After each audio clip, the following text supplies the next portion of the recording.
Imagine stepping into a time machine, not to the 80s, but to a place where the wheel, metal tools, and writing hadn't happened yet. Today we're looking at true stories of tribes discovered living without any knowledge of the modern world, and each one will make you question just how connected our planet really is. So imagine walking into the jungle and finding a human skull on a stick. That's your first warning to turn back. Deep in Brazil's Rondônia state lives the Massaco Tribe, one of the Amazon's most mysterious, uncontacted peoples. Hidden by dense rainforest, they've left almost no trace except for the deadly traps and skull-topped markers guarding their territory. In 2020, Brazil's Indigenous Protection Agency released trail camera photos showing Masco men carrying long bows and wearing simple loincloths. These were the first images ever taken of them. The tribe's exact population is unknown, but estimates suggest fewer than 200 remain. Logging, ranching, and illegal mining threaten their home, and any approach, there could be a violent confrontation. The skull markers, not decorative, at least not purely. They're a very real message. Keep out or you won't come back. In 1984, 9 barefoot strangers walked out of the Australian desert into a world they didn't know existed. These were the Pintupi Nine, a family group living as nomadic hunter-gatherers in the Gibson Desert. They had never seen cars, buildings, or even white folks. Their first reaction upon spotting a modern settlement, they thought the vehicles were giant animals. For years, they survived in the desert's brutal heat, hunting goannas and kangaroos, drinking from hidden water holes. But drought was closing in, and when they finally approached another Pintupi community, it was like a cultural collision in fast forward. Within hours, they were given clothes, introduced to television, and offered food they'd never tasted. Some adapted quickly, others felt trapped, longing for the old days. This wasn't just a love story, it was a 40-year escape. In the 1930s, Warri and Yatungka, 2 members of the Mandiljarra people, fell in love. The problem, their union broke tribal law. Facing punishment, they fled into the Gibson Desert of Western Australia and disappeared.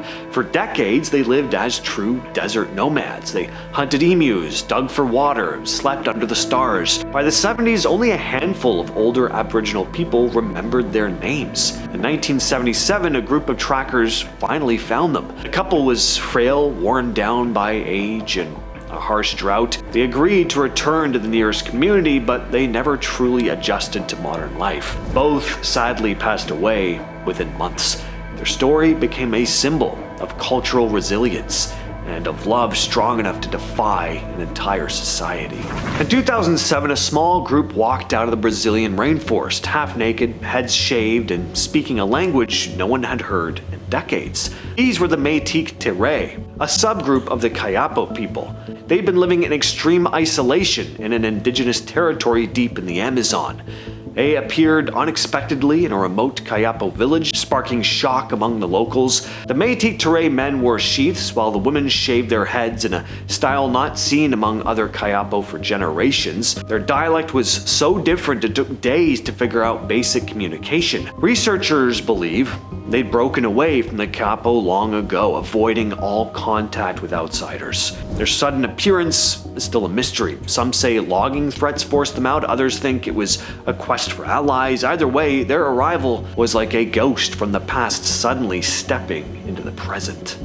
You're floating down the Madro de Dios River in Peru when you spot them. Dozens of people watching you from the riverbank, bows in hand. The Mashco-Piro are one of Peru's largest uncontacted tribes, living in the dense Amazon rainforest. For decades, they avoided outsiders, but deforestation has pushed them closer to settled areas. In 2024, rare drone footage captured around 100 Mashco-Piro walking near the Las Piedras River. They were armed, painted, and clearly watching the camera with suspicion. Some carried baskets of fruit, others appeared ready to shoot if threatened. Authorities warned tourists and loggers to stay away, not only because of the danger, but because diseases like the common cold could absolutely devastate the tribe. These fleeting glimpses are a reminder. They know we're here, they just don't want to join us. You're in a boat drifting toward a lush island, white sand, palm trees, and then an arrow slams into the water just feet away from you. That's what it's like to approach North Sentinel Island in the Bay of Bengal.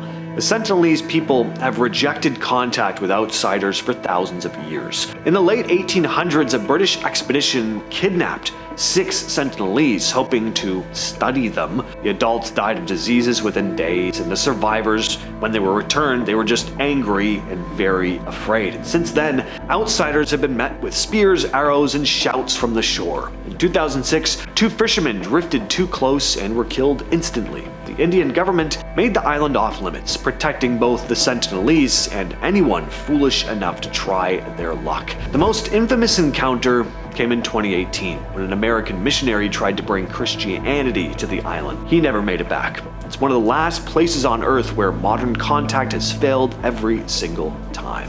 In Paraguay's Gran Chaco, you can walk for days without seeing another soul, unless you stumble upon the Ayoreo. The Ayoreo are the only known uncontacted tribe in South America living outside the Amazon basin. They've survived in isolation for centuries, but modern threats are closing in.